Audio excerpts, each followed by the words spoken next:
Hey everybody, this video is going to go over the 3 types of sources that you might use in a research paper. So I'm actually using a different website. Normally I use Excelsior OWL, but this I'm using from the library at the University of Wisconsin at Stevens Point. And you can access this through Google. So I like this particular website because it describes for you the 3 primary sources of information that you might use in a research paper. And it breaks them into primary sources, secondary sources, and tertiary sources. Primary sources are first-hand accounts. So this is research articles. These are the articles where the group of people actually went out, they did the research, they explained what they did, their methodologies, they give you the results of their studies, and then they may or may not draw conclusions at the end about what they found in their research. This may also include raw data, speeches, historical documents, pieces of actual evidence. These are pieces of information that were there and were seen firsthand.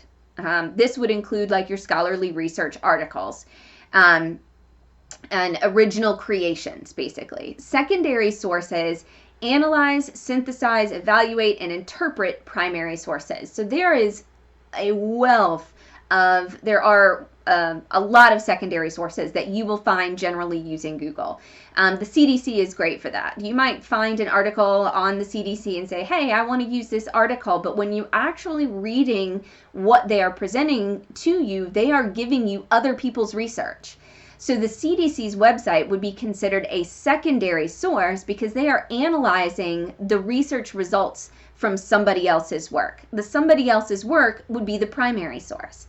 So as an instructor, my goal for you would be to use as many primary sources as possible because you want to have information that is from the actual research, from the actual researchers.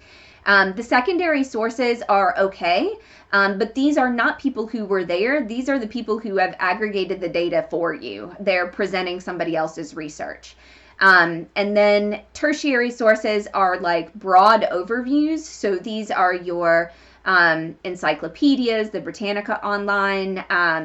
Wikipedia would be an example of this, but I hope everybody knows that you should not use Wikipedia in an academic essay of any kind. However, Wikipedia can be used for their actual citations. So when you see something in a Wikipedia article, scroll down to their references and look up the where they cited that information as having come from. But those would include textbooks, dictionaries, encyclopedias, almanacs, those kinds of things. They are designed to give you broad overviews or information that is not very specific. It tends to be very general in nature. When you are crafting a research essay, you want to primarily rely on primary sources as much as possible. Secondary sources can be useful, especially in the ways that people interpret information. So if the CDC is giving you the data from research, but then explaining how or why that information is applicable, if that how or why is what is relevant to your essay, then using the secondary source there makes sense. Tertiary sources should really only be used very sparingly, and I would definitely clear it with your instructor before you use any of those. So I know a lot of us would say, well, obviously you can't use Wikipedia, but generally we may say, hey, don't use encyclopedias as your reference entries for your research.